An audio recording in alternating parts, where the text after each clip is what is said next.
What up, B Squad? It is your boy JB, and we are here today with another review for Love During Lockup, you guys. This is season 4, you guys. I don't know what episode this is because, yeah, on the guide it says 47, but on the website it says something totally different.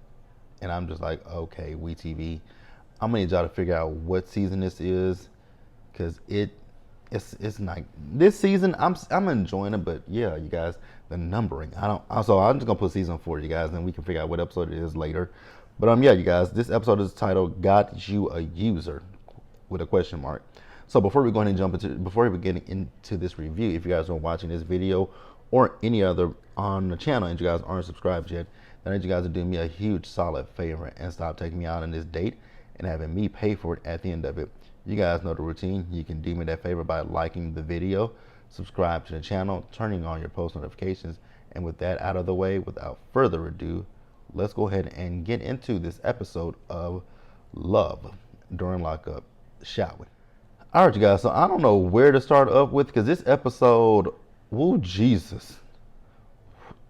The delusions with a lot of these people, the delusions, Jesus. Let's start with Savannah, you guys. Savannah reeks of desperation. That is the nicest thing that I can say. That girl reeks of nothing but pure desperation, right? So you guys remember in last week's episode, she met up with Jake's friend, right? Remember, Jake's friend left that table and didn't come back. So she calls Jake. Well, Jake calls her, and she's telling Jake, I met up with your friend, and I started asking him some questions, and he left, and I don't know why. So Jake is telling her, well, hell, I don't know why he left either, And I was like, well, who the hell set this up? And remember, like I said last week, the friend said he hadn't saw Jake in some years, so it's just, girl, I don't know if she's playing obtuse or if she is obtuse, right? Because you are just being dense as hell. You're being dense. Because anybody with any common sense can see that there is something off with Jake. Jake and his family is keeping something from you. And the sooner that you put 2 and 2 together and realize that there is something being kept from you, you'll be fine, girl. But right now you look stupid as hell. I'm not calling you stupid. I'm just saying you look dumb, right? So she's in his hometown. So she decided that she wanted to drive by his mom's house. And I was like, girl, that screams I'm a stalker. Like, that screams stalker to me personally. And I was just like, why would you do that? Like, no, ma'am. So then she pulled up near the woman's house, and she called the woman and left a voicemail for the woman. I'm like, girl, why? Like, I didn't understand that situation. I think Savannah needs to go, oh, Jesus, go talk to somebody, girl, because you got some deep-rooted issues. So then Jake called her, and so she told Jake, I went by your mom's house. He was like, why would you do that? He said, that's kind of stalkerish. I'm like, exactly. Girl, if I see somebody creeping down, if I see a car coming down my street and it just stops before it gets to my house, I'm gonna be like, who the hell is this? Savannah. Seek help. I don't know what kind of help you need to seek, but seek some help, girl. And he also told her he was perfectly fine with serving out the remainder of his sentence, right? And that he don't need her help. I was like, ma'am, there is something that, again, is your light bulb not dinging? Is your elevator not leaving the ground floor? Is your elevator stop? Did your elevator stop somewhere? Because, ma'am, it is evident that there is something off with this man. So she went to go see her friend, and she took this big, huge cardboard cutout. I was like, what is it with these cardboard cutouts? Are they cheap to make? Because you got one, and so does Jade. So she's telling her friend once again about wanting to marry Jake. And girl, that attorney did not tell you that it would help him get out of jail. He didn't even sound like it would do anything. It just sounds like it would be 2 people who got married. Only thing it would show is he would potentially have a stable home. But if the board is denying him or the governor, there's something that you don't know. Like, oh my God, this girl just comes off so doughy-eyed, right? Like, come on, girl. So once again, like I said, she's talking about marriage. Her friend thinks she's nuts, and I'm like, I concur. I'm like, your friend is a moron. Oops, not. I didn't want to say that. Your friend is a. No, she's giving moron. She's giving a moron when it comes to this marriage thing. I'm not. Again, I'm not calling her stupid. I'm just saying when it comes to this marriage thing, why do you want to marry this man who's in prison? And there's no guarantee that he's going to get out. That's not smart. That's less than smart. Oh God. So Jake called, right? So, and I was thinking to myself, like, girl, you hadn't put two and two together that maybe when this man comes out of jail, he don't want to tie himself down to one person. He might want to date you. He might want you to be on the side, right? But he does want to dibble and dabble with other women. And that's exactly what he said. And I'm like, I'm not shocked and I'm not surprised. She's upset about that, right? And then he also tells her that he doesn't want to attach, a marriage to prison. I'm like, well, actually, that's kind of smart. Although, I still think Jake is hiding something from this girl, but she's too dumbstruck, love struck, whatever you want to call it, to see it. Get Savannah off my screen. Get Savannah off of my screen. Let's pause here and move forward, you guys. Jade and Chris. We didn't get much with Jade and Chris in this episode. All we saw was Jade and her sister Jessica, right? So they're driving down from, I forgot where they were driving from, but they're going to the prison powwow, right? I was like, but I thought that's what y'all went when y'all met his sister and his niece. I thought that was a prison powwow. So what the fuck was that when y'all met the sister and the niece? Was that just a picnic? I thought that was a prison powwow. I am so confused with Jade and Chris. But I think Jade is starting to see the trees now that she's, I think she's starting to see the forest for the trees at this point now, right? Because what I just said about Savannah, her light bulb wasn't shining bright, or even Savannah's light bulb is not on. Jade's light bulb wasn't on either, but now Jade's light bulb is starting to go ding. Her elevator's like ding. Do do do do do. We're going up. Because remember last week Chris mentioned to Jade that about the situation with everything being in his name, and so now Jade is starting to think like, well, damn, if our marriage doesn't last, I'm SOL, right? I was like, exactly, ma'am. He ain't worried about it. Like, Chris is not worried about a fucking prenup. Chris is like, I be damned, you ain't taking nothing, you ain't getting nothing. Everything is in my name. So yeah, we're gonna have a quickie divorce, right? Because you can't take nothing from me. And I was like, yeah, that's not a good thing. I hate that for you, Jade. I really hate that for you. Because you've been out there spending that man's money thinking, oh, yeah, Chris bought this for me, Chris bought that for me. He may have bought it for you, but again, whose name is it in? Damn sure ain't yours. And he let you know that. He let you know, yeah, I ain't worried about no prenup. Because hell, if I want to get rid of you, I can get rid of you easily. What state are they in? Because there are certain states where if she could if she got a good, if they were to divorce, if she got a good attorney, she could at least get spousal support. Because he's gotten her accustomed to this lifestyle, so that would be the only thing that she could do. But as far as the things that he's bought for her in a relationship, she would be fucked, right? Up the creek without a paddle to row with, right? So she did say that he told her if in the event that if they did divorce, that it would be 50-50. I was like, I don't know, it's gonna be 50-50 with your name ain't on not nothing. It's gonna be 100% his, and he might give you a little bit of money to go away from him with this shit Apollo. Yeah, you guys, I don't know how long this episode review is gonna be. I don't expect it to be too long, but let's pause here and move forward, you guys. Next up, you guys, we got Brittany and Key Rock, you guys. So when it comes to Brittany and Key Rock, I don't know how I feel about this couple. Because in this episode, I saw some things and I was like,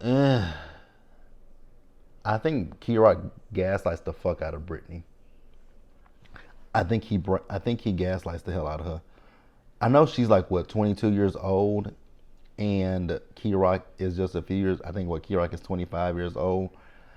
I These are my opinions, and I want you guys to definitely tell me what you think. But I get gaslighter from Key Rock. That's what I get. So remember, the last time we saw Brittany and Key Rock, well, not the last time we saw Brittany and Key Rock, but the last time before that time when Sideshow Bob was following her. Remember, she was supposed to have that video call with him, right? And she missed the video call, so she hasn't heard from him since then. At this point, right?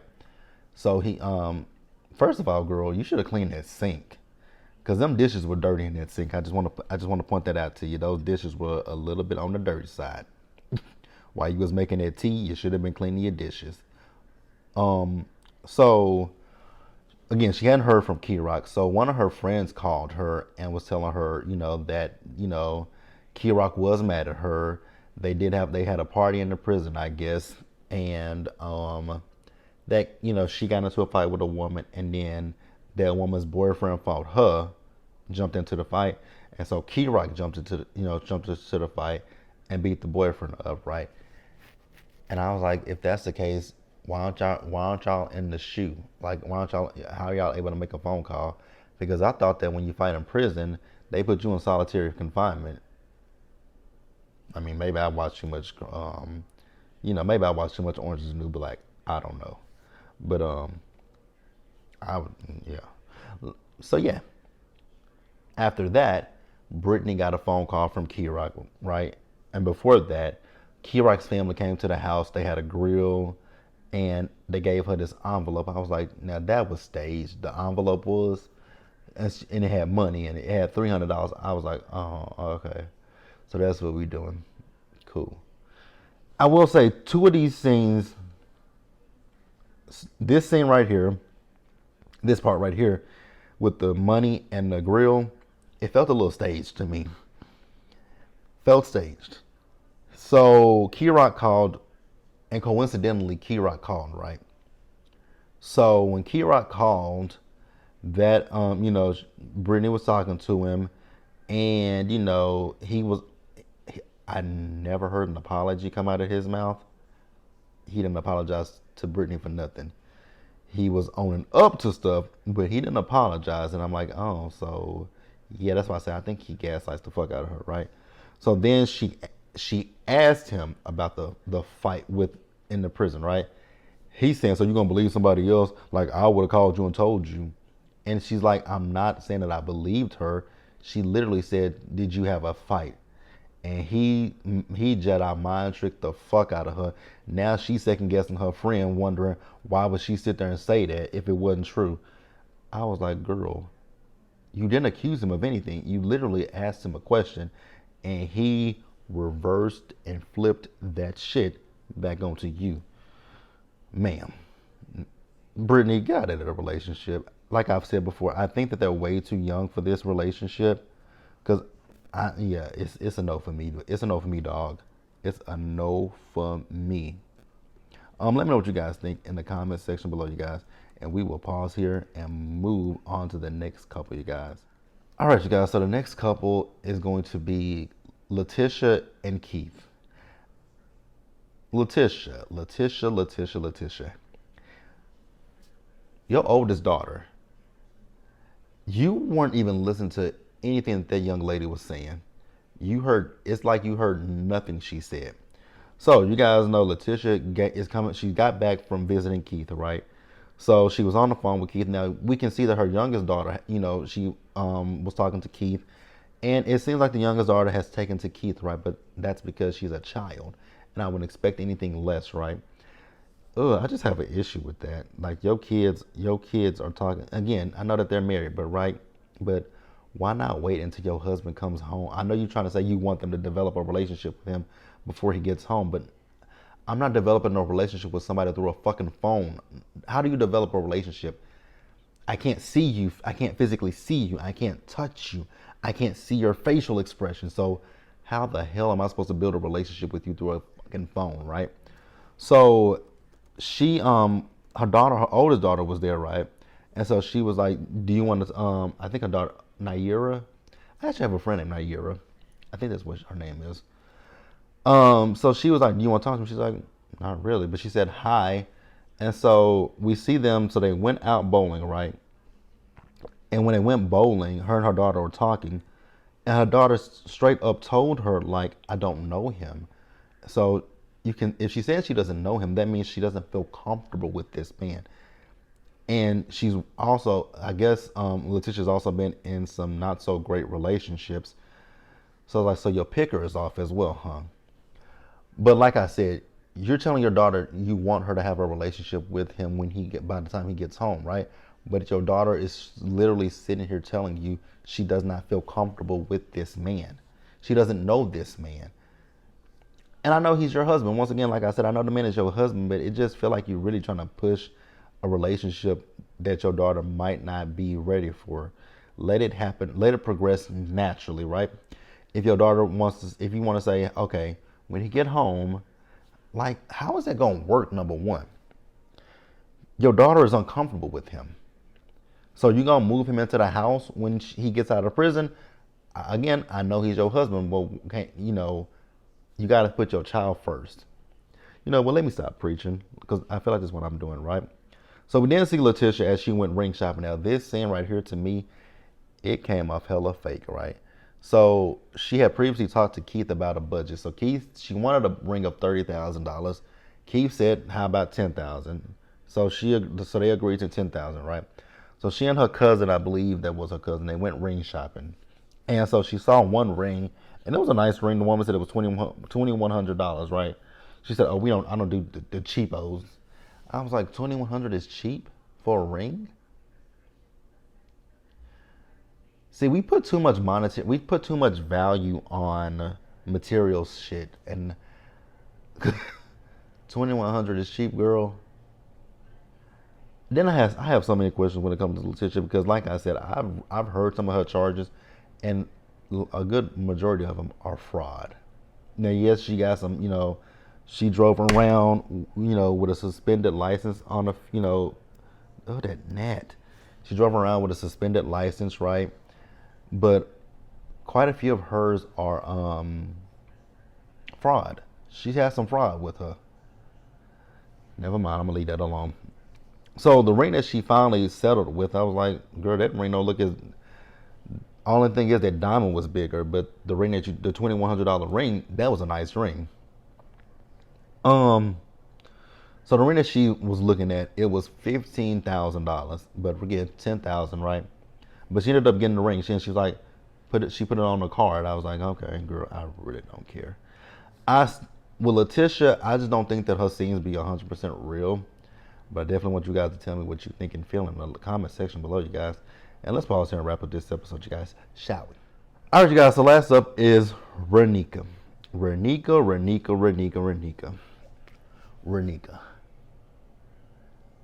You look dumb. There's no nice way, no easy way to say it, but you look stupid as fuck. You uprooted you and your daughters to come down here to Georgia to pick up a man from prison that you don't fucking know. You called him last week in last week's episode. He didn't tell you about some pending charges that he had. Then when he told you about the charges, you went to go look into the charges. When you told him he got to stay 2 extra days, he got pissed. And I started to figure out why he got pissed. The reason why he got pissed is because he didn't expect for you to go and do what you did, right? That man already had plans for somebody else to come pick him up from that prison and do whatever he wanted to do with that person, right? But you didn't catch the context clues. You did not see anything in that. And I was like, oh my God. That man's demeanor changed.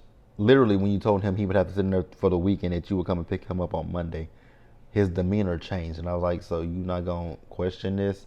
And the fact that he called you bro, you didn't.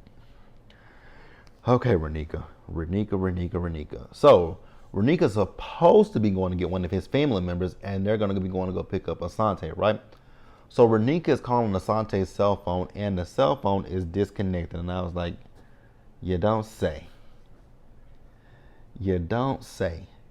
Girl, what I think he did was I think he blocked the fuck out of you, or he may have changed that number. He might have blocked you, or he may have changed that damn number the minute he got out of prison, or before he came out of prison. Actually, just stop to think that maybe that phone is from another woman. Maybe another woman got him that phone, and when he got out of prison, the woman saw like, wait, who is this bitch? Oh no, you ain't finna be talking to that hoe. We gonna change his number. Can you think about that? I mean, there are a lot of things that would have went through my brain, but I guess I'm a different person than Renika, cause baby girl was just given I don't know what, right? So then she starts calling around trying to figure out where Asante is. Coming to find out, Asante's been out of jail for quite some time. He's been out of jail for at least a few days, a day before. He got out the day before, right? I was like, exactly. That man has played you. And once again, you done uprooted you and your daughters, and you guys have come down to Atlanta for a nigga you never met, you don't know. You look about dumb as the fuck. So she pulled over to like a arrest stop, right? And remember, she was supposed to be picking up a family member. She called that family member. This person said, girl, I don't know who the fuck you are. I don't know who you talking about. Get off my motherfucking phone, and hung up in her face, right? So then she called her sister. Her sister told her, you got a user, and you know what you need to do. Like, take your ass back. She's like, nah, I want to go down. I done come this far, so I might as well go down. B. The man was released the day before. What are you going down there for? He is not there. Girl, oh Jesus Christ. Renika ain't smart as she is about as Jesus. Renika. I ain't got much to say to you. But that's it, you guys. I want you guys to definitely tell me what you guys think about this episode in the comment section below, you guys. Subscribe to the channel, turn on your post notifications, share the video, and until the next time, you guys, please stay safe out there. Take care of yourselves. Be blessed. Wash your hands. Be blessed. I'll catch you guys in the next one. Bye, guys.